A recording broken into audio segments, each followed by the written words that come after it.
nama saya Agis Citrias Parawangsa dari kelompok 2. Di sini saya akan menjelaskan materi mengenai sistem perhitungan biaya berdasarkan pesanan atau job order costing.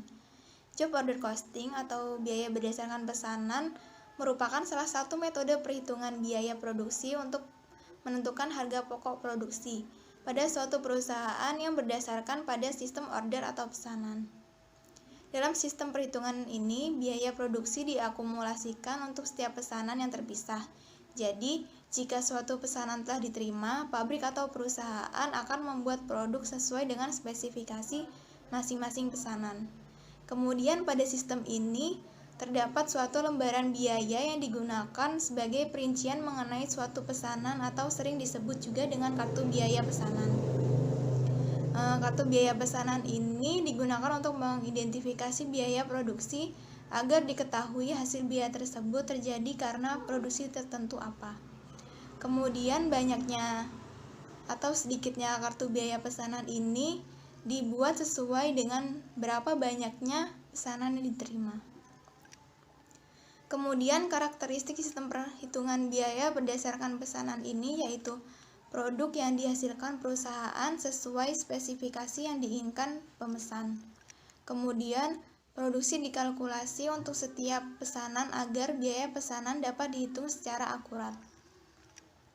Kemudian, total biaya untuk setiap pesanan ini dihitung setelah proses produksi selesai dilakukan dengan menjumlahkan seluruh komponen biaya produksi. Kemudian, setelah produksi, produk yang telah selesai diproses langsung dimasukkan ke gudang produk jadi agar dapat segera diserahkan kepada pemesan. Kemudian transaksi dari pembelian bahan hingga penyerahan produk jadi kepada pelanggan akan dijelaskan oleh rekan saya.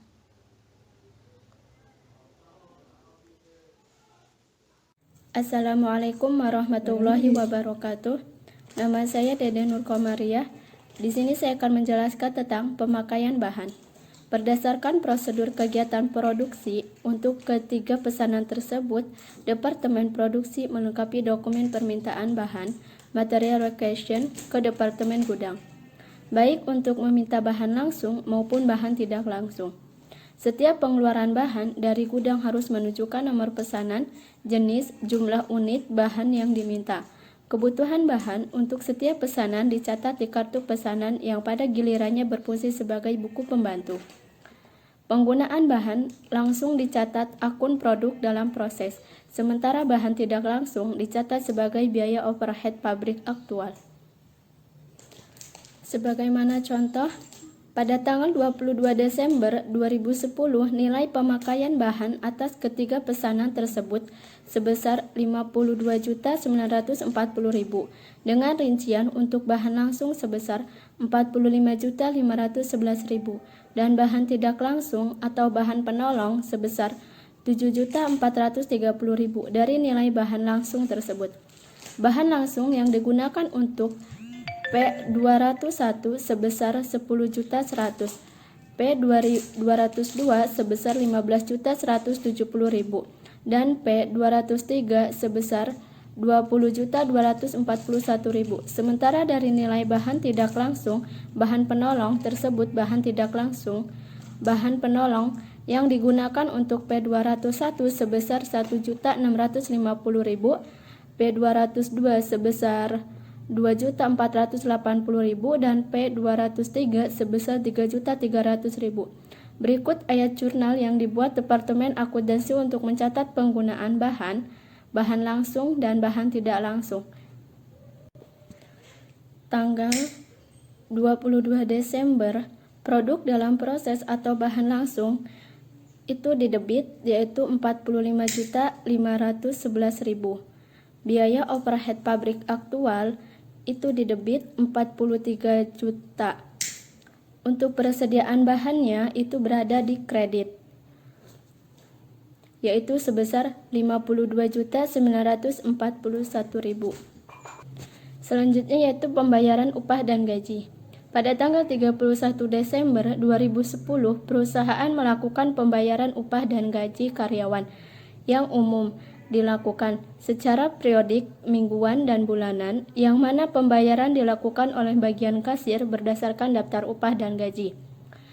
Periodik karyawan. Dalam contoh kasus ini, perusahaan membayar upah dan gaji seluruh karyawan sebesar 191.506.000. Berikut ayat jurnal yang dibuat Departemen Akuntansi untuk mencatat pembayaran upah dan gaji. Pada tanggal 31 Desember, utang upah dan gaji berada di debit, yaitu 191.506.000. Sedangkan kasnya itu berada di kredit 191.506.000. Pada tanggal 10 Januari 2011, perusahaan juga berperan sebagai pemungut pajak.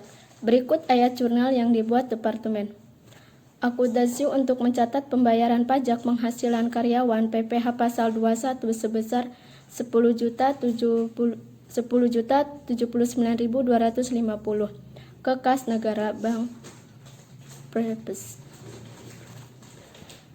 Jurnalnya yaitu tanggal 10 Januari utang PPh Pasal 21 itu berada di debit sebesar 10.079.000. Sedangkan kasnya itu berada di kredit yaitu 10.079.000. Mungkin itu saja yang dapat saya sampaikan. Wassalamualaikum warahmatullahi wabarakatuh. Assalamualaikum warahmatullahi wabarakatuh. Nama saya Eko Damaskus. Saya dari kelompok 2. Di sini saya akan menjelaskan akuntansi untuk biaya operasional pabrik. Biaya operasional pabrik merupakan biaya yang kompleks dan berbeda dibandingkan dengan biaya bahan langsung dan biaya tenaga kerja langsung. Oleh karena itu, biaya operasional pabrik diakumulasikan tanpa mengacu pada pesanan tertentu pada akhir periode. Total biaya operasional pabrik dialokasikan ke semua pesanan secara proporsional. Operasional pabrik mencakup semua biaya produksi kecuali bahan langsung dan pekerjaan langsung. Contohnya, dari biaya operasional selain dari bahan tak langsung dan pekerja tak langsung adalah penyusutan listrik, bahan bakar, asuransi, dan pajak kekayaan. Merupakan hal biasa untuk memiliki perkiraan pengendali operasional pabrik dalam buku besar.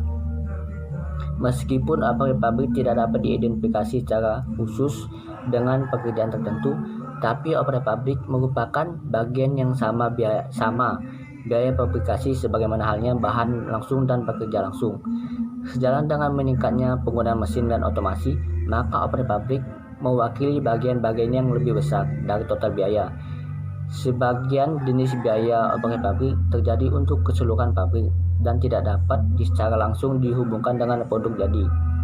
Masalah menjadi rumit karena beberapa jenis biaya operasional pabrik relatif besarnya tetap, sementara yang lainnya cenderung bergerak sesuai dengan perubahan produktivitas.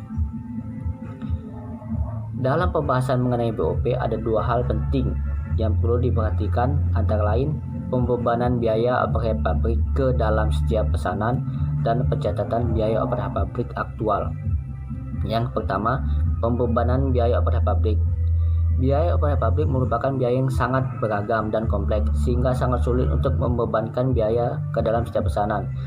Sejumlah biaya operasional pabrik dapat diketahui setelah aktivitas yang dimaksud selesai dilakukan pada akhir periode. Yang kedua, pencatatan biaya operasional pabrik aktual.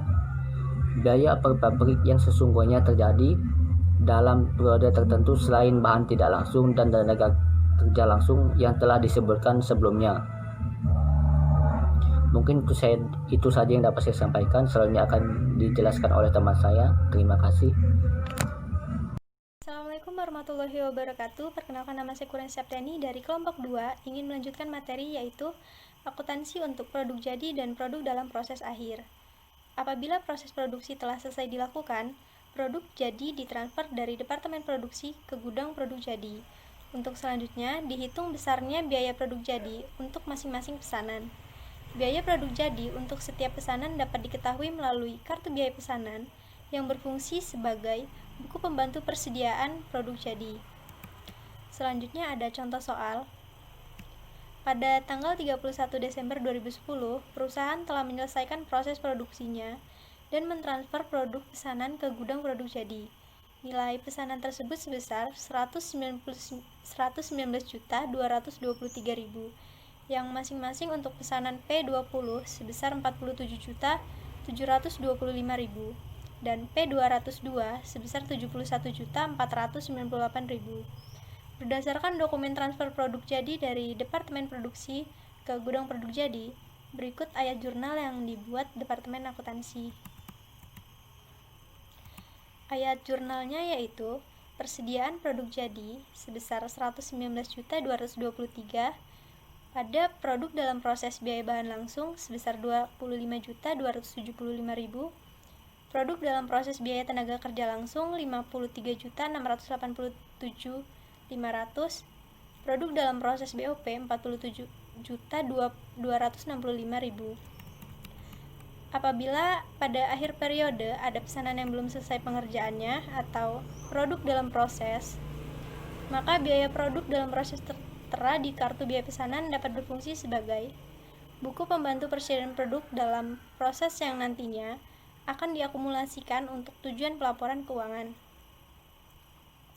Dalam kasus ini, produk dalam proses di akhir periode adalah pesanan P203 yang nilainya sebesar 95.491.000. Berikut ayat jurnal yang dibuat Departemen Akuntansi untuk mencatat dalam proses tersebut. Ayat jurnalnya yaitu persediaan produk dalam proses. Pada produk dalam proses biaya bahan langsung, produk dalam proses biaya tenaga kerja langsung, produk dalam proses BOP. Sekian materi singkat dari saya. Selanjutnya akan dilanjutkan oleh teman saya. Assalamualaikum warahmatullahi wabarakatuh. Nama saya Rafa Amirah dari kelompok 2. Saya akan mempresentasikan mengenai akuntansi untuk penyerahan produk ke pemesan. Penyerahan produk ke pemesan harus sesuai dengan perjanjian yang telah disepakati. Perjanjian tersebut misalkan mengenai spesifikasi produk yang telah dipesan. Yang kedua, kapan produk tersebut selesai diproses. Yang ketiga, kapan produk tersebut sampai kepada pemesan. Dan yang terakhir, terkait rincian pembiayaan mengenai produk tersebut. Dan apabila terjadi penyerahan produk jadi, maka produk jadi yang berasal dari gudang produk jadi diserahkan ke pemesan, disertai dengan faktur penjualan.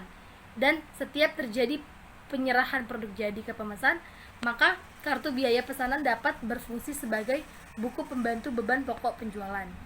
Adapun contoh kasus, yaitu pada tanggal 3 Januari 2011, produk yang telah selesai diproses dan diserahkan kepada pemesan adalah pesanan P201 dengan total biaya sebesar 47.725.000 dan harga jual sebesar 76.360.000 secara kredit. Sementara pesanan P202 telah selesai diproses tetapi belum diserahkan kepada pemesan. Adapun ayat jurnal yang dibuat oleh Departemen Akuntansi untuk mencatat penyerahan produk jadi tersebut ialah yang pertama, piutang usaha sebesar 76.360.000 pada penjualan produk jadi sebesar 76.360.000. Dan yang kedua, beban pokok penjualan sebesar 47.725.000 pada persediaan produk jadi sebesar 47.725.000. Sekian presentasi yang dapat saya sampaikan. Wassalamualaikum warahmatullahi wabarakatuh.